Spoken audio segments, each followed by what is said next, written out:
Hello, everybody. So my name is Kan Hiroshi Suzuki. So professor, graduate school of public policy at the University of Tokyo, and also I'm professor of media and governance, Keio University. So today I'd like to make a presentation about the AI and the future of education. So before I would like to make a presentation, I'd like to make a self-introduction. So so after I graduated the Tokyo University Law School, so I entered the Ministry of International Trade and Industry. So during MITI days, I was in charge for the ICT policy. After MITI graduate, so I joined the Keio University as an associate professor. So at that time, so my major was information society. So after Keio University, so I moved to the Diet member, congressman. So in 2001, I became the member of the House of Councillors, upper house. So during my upper house days as a diet member, so I have appointed as a state minister of mixed twice.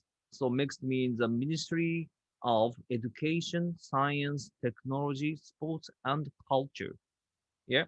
After all diet members, councillors members days.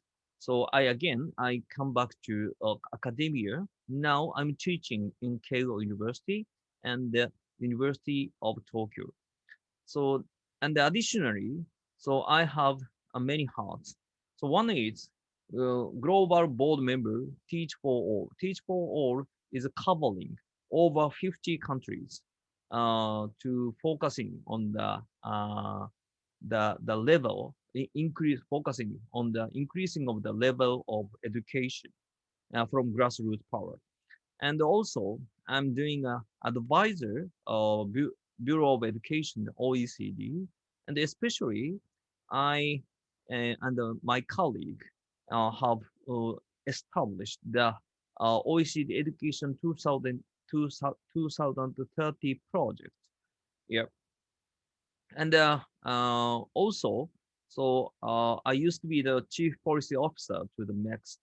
Uh, so I have served four ministers, and I was in charge for the reform of national curriculum and reform of the national university entrance examination. And also, I'm doing a headmaster of Institute of Social Emergence, and director Japan Football Association, and I'm teaching in several universities.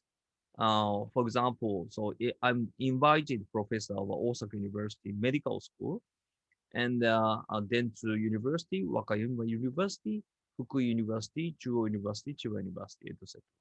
And also, I'm supporting the Kanagawa Prefecture governor. Kanagawa Prefecture is the second largest prefecture in Japan, next to Tokyo, a metropolitan government. Yeah, and I have written several books. One is creative learning. The second one is World Class. Class was written by the Andreas Streicher, Director General of OECD Education and Skill Bureau. So he's my friend. He's so that I have translated it to Japanese society, and also I and Fernando Reimers, so Harvard University professor, so wrote a book. So the title is Audacious Education Purposes. So in these books we wrote so how governments transform the goals of education system. So I have many experience to social innovation. So then, yeah, of course, my major is education field. So in education field, so that when I was a state minister of education, so I reformed the structure of budgetary appropriations, and also I'm the uh, scholar who proposed the concept and plan of a community school campaign. So now in Japan, 6 million people are supporting schools as school volunteers. And I have been very interested in enhancement of the right to learn scholarship to all applicants, the free high school education. And also, uh, as chief policy officer of next, I was in charge of for the revising the course of study, introduce active learning, and the university entrance examination reform.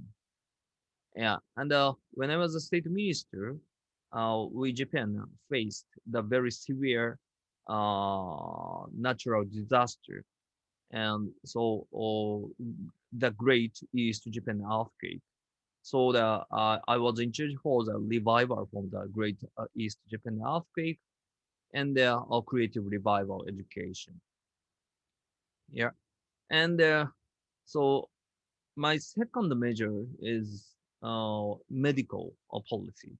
So that I uh, have enacted the Cancer Control Act, and so I also I resolved the healthcare crisis, and I increased the number of the doctors, and I was in charge for the management reform of university hospital, and especially so my major is supporting the medical innovation. So medical innovation, so especially I made a 5-year plan for the medical innovation, and also I established the cabinet secretary to promote promotion office of medical innovation, and I have established a MED, Japan Agency for Medical Research and Development, and I enacted the law on products and including pharmaceutical, medical devices, and act for the comprehensive acceleration of regenerative medicine and the act on the safety of regenerative medicine. So during my experience to making a new act. So I have um, yeah very unique experience to manage conflict between medical innovation and risks. Yeah, that was very important uh, experience for me, and also I really understand the importance the conflict. So when we, a human being, introduce the new technology and the new innovative, so technology in the society.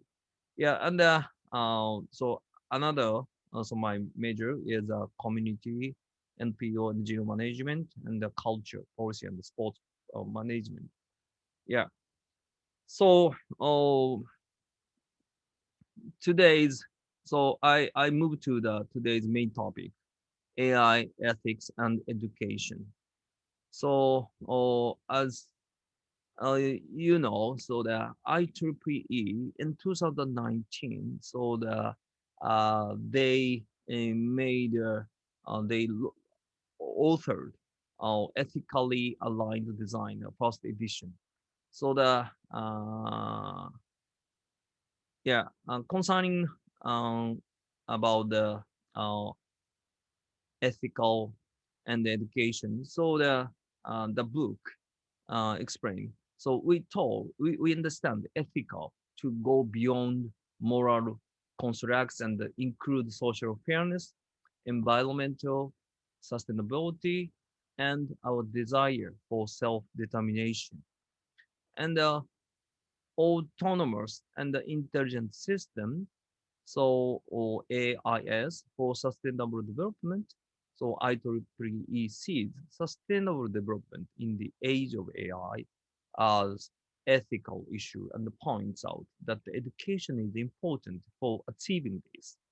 So first, inadequate education of future scientists and engineers who will be responsible for society in view of the enormous ethical and social problems associated with the development of technology. Second, scientists, engineer, as we, eh, as well as students of business, law, public policy, and medicine must be prepared for view AIS as partners and internalize ethical doctrines. Third, pathway to access professional programs need to be created, not only for undergraduate and graduate students, but also for elementary, middle, and high school students. So education systems worldwide have to be reformed and transformed to fit the new demands of the information age in view of the exchanging a mix of the skills demand from the workforce. Young people everywhere need to develop their capacity for creativity, human empathy, ethics, and systems since thinking, in order to work productivity alongside robots and the AIS technologies. So in universities, innovation is needed to work productivity and ethically with the technology. Even in pre-university education, students must be prepared for the risks and opportunities that the AIS allow will bring, rather than aiming for a workforce suited to an industrial society that ended in the 20th century. So the IEEE showed this table. So comparing skills and demand 2018 versus 2022. Yeah. So in 2022, so analytical thinking and innovation and active learning and the learning strategies, creativity, originality, and initiative, technology design and programming, and the critical thinking and analysis, complex problem solving, and the leadership and the social influence, emotional intelligence, re- reasoning, problem solving, and the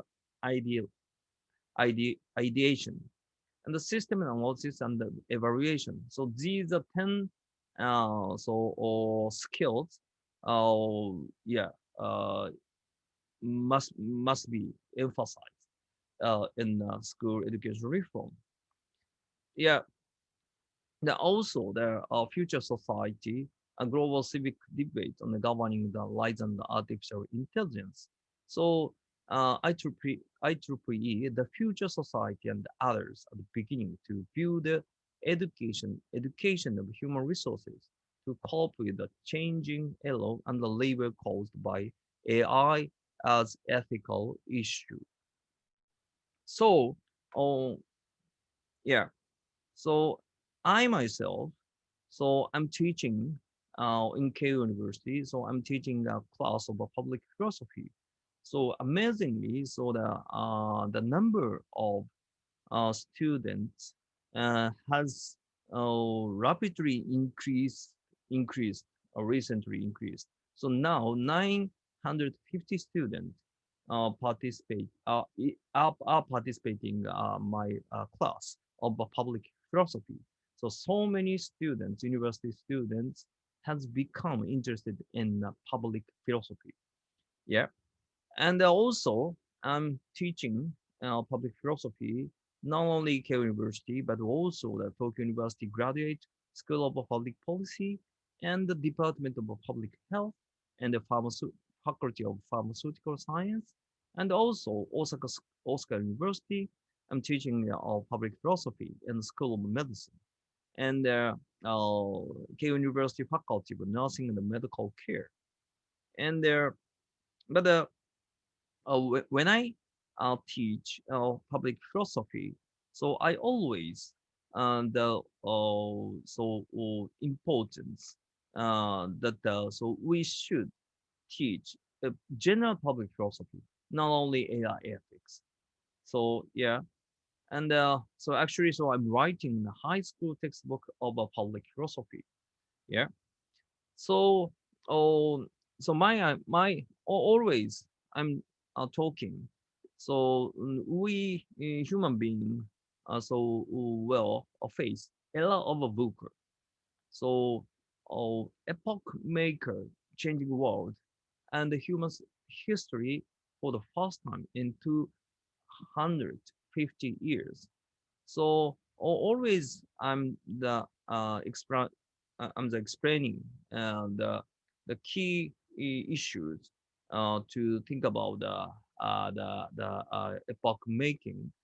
So one is one of the very important concept is a singularity. Singularity. So the Kurzweil, Dr. Kurzweil.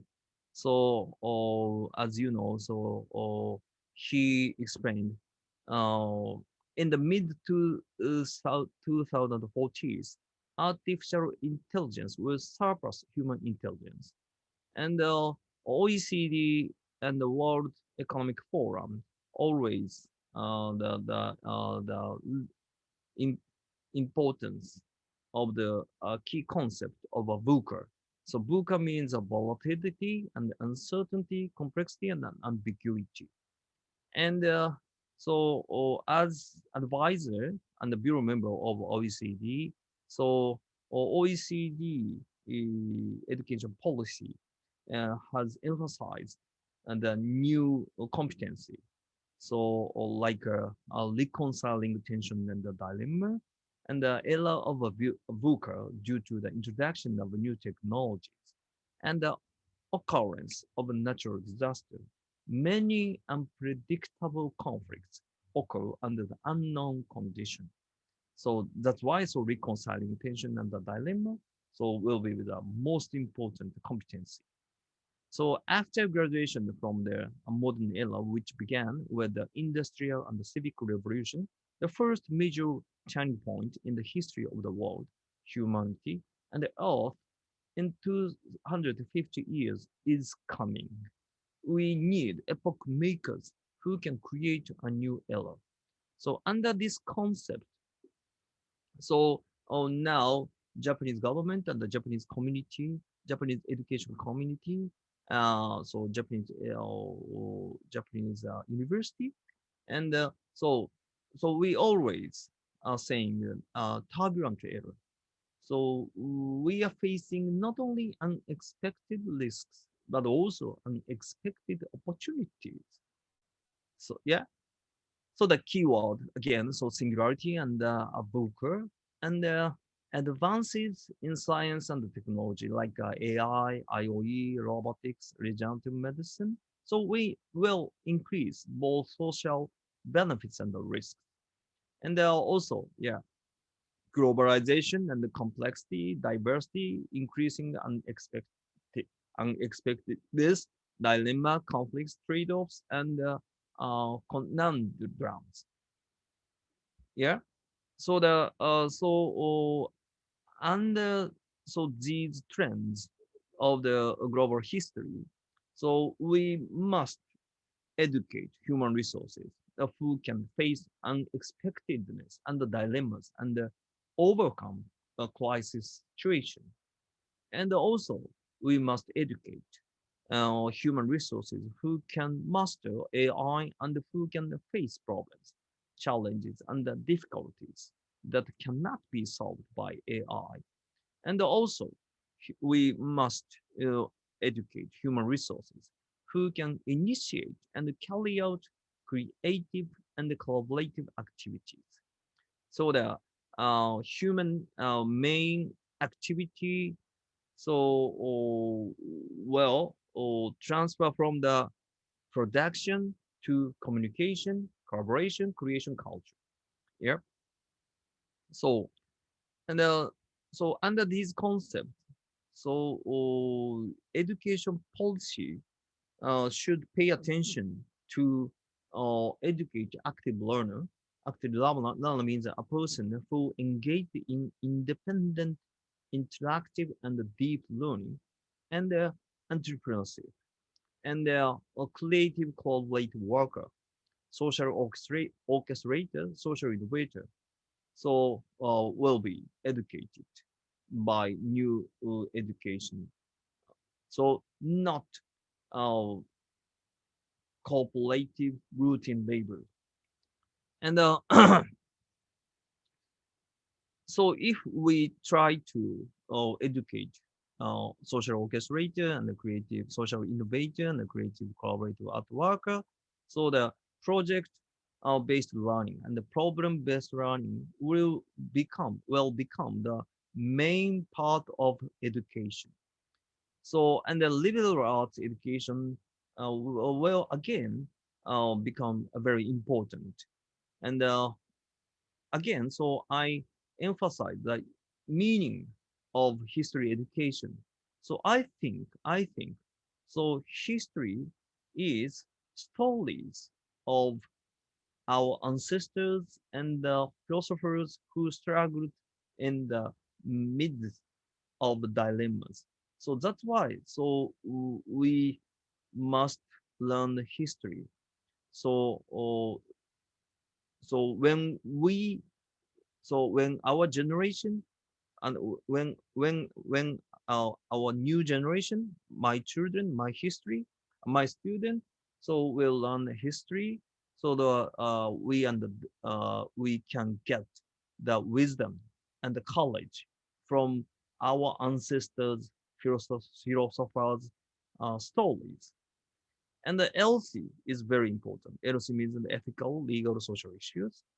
And also, so integration of society, social sciences, and the humanity and the natural sciences, interdisciplinary learning and the transdisciplinary learning will be very important. And of course, so education of digital literacy, so will become the main important subject.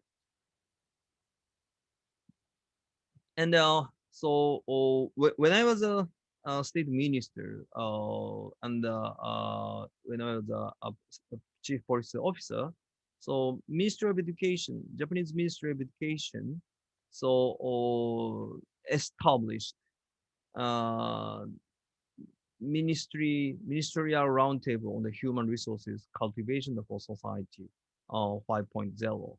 So at that time, so Yoshimasa Hayashi was the minister of MEX, and I myself, the ministerial aide, chief policy officer of MEX. So members included, yeah, various type of professionals, not only educator but also the artists and innovators. Yeah, and Michael Osborne, Oxford University, so joined our discussion. So we discussed the strength of humanity.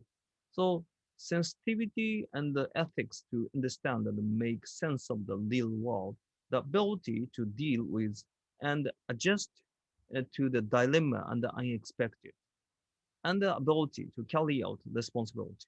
So this is the main, so one of the main measure of the stress of the humanity. So that's why, so we again educate new generation of the strengths of humanity.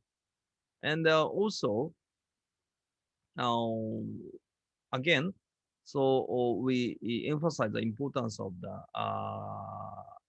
ability to accurately read and interact with the text and the information. At the same time, human resources who discover and create quantum leap knowledge that is a source of the technological innovation and the value creation.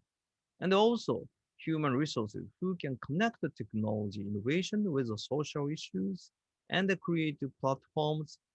And we must educate human resources who can maximize the use and the development of AI and the data in the various fields. So we emphasize the importance of the uh, offering diverse opportunity and place to realize equally and individually optimized learning. and fairly and the individual optimized learning. And again, the importance of interdisciplinary or studies, including social science and humanities and natural sciences. Yeah. And oh, next, I would like to explain about the OECD discussion. So OECD Education 2030 made the so-called learning compass. Learning compass. Uh, this is a learning compass. So OECD education learning frameworks. So the purpose is the 2030 well-being, individual well-being and the societal well-being, the purpose of education. The we emphasize the importance of the student agency, and the co-agency with the peers and the teachers and parents and the communities. And student agency include the self-efficacy, motivation, self-motivation, identity, hope, purposefulness, and the growth mindset. So interrelated construct. And also, we emphasize that competency so should include not only knowledge and skill, but also attitude and the values. Attitude and the values will become the more important. And so we fixed the three main goals of education, new education. So one is creating new value. Second one is taking responsibility. Third one is again also reconciling tensions and the dilemmas. Yeah, and we must reorganize whole education curriculum to support these three competencies. And so in Japan, so referring OECD discussion and following the ministerial aid round table, or, or so minister round table, uh, we have reformed the national curriculum, so which will start from 2020. So the through uh, three stages, including elementary, junior high, and high school. So most important concept is active learning. Yeah, and before this reform, so we already have a subject, so-called ethics. But this time, so we will introduce a new subject, the so-called kokyo. Kokyo means public philosophy and public matters. Yeah, and also we will introduce a new subject. So it's yeah, which are very close relation with a PBL in the high school. So the subject name, so integrated inquiry and science and math inquiry. Integrated inquiry means social science and natural science uh, integration inquiry. So in this PBL, so the high school student will have many chances to think about the ethics and the technology and the innovation. And also, we will a new subject, so-called integrated study of history. So this subject, a new subject, uh, is focusing on the modern and the contemporary period. So especially including stories of the war and the technology that science and the technology have brought to the world, especially in modern era, and integrated study of geography. And at the same times, so not only national curriculum reform, but also we decided and we already have started the university entrance examination reform. So not only knowledge and skill, but also attitude and the value. So focusing on the public philosophy how to manage the conflict and the tension and dilemma, and so between new innovation introduction and ethics. Yeah. So this is our challenge uh, from Japan. So please share my challenge, Japan challenge and the OECD challenge, and yeah, our university and high school and such a grass uh, grass grassroots initiative challenges. Yeah, thank you very much. So I'm very happy to share this information with you, and I'm looking forward to seeing you again, and to have another chance to discuss about the future of AI and education. Yeah, thank you very much for joining and for listening my lecture.